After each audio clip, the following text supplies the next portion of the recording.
Welcome to the Startup Espresso. I'm Hall T. Martin, the host of the show, where we talk about raising funding for your startup and the time it takes to have an espresso. I hope you enjoy this episode. Hello, this is Hall T. Martin with the Startup Funding Espresso, your daily shot at startup funding and investing.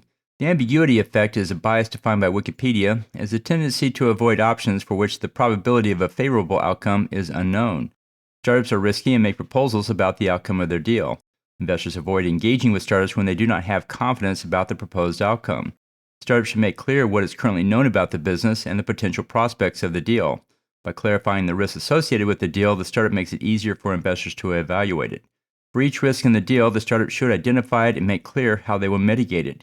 If there are too many risks and they are not clearly articulated, then investors will not engage with the deal. Missing information often leads investors into the ambiguity effect. Startups should cover all the basic elements of the business, including the team, the market, the business model, and current traction.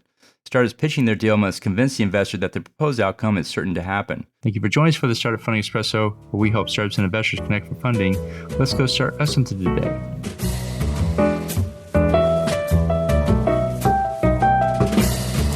Hall T. Martin is the director of Investor Connect, which is a 501c3 nonprofit dedicated to the education of investors for early-stage funding.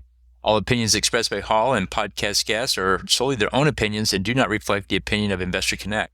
This podcast is for informational purposes only and should not be relied upon as a basis for investment decisions.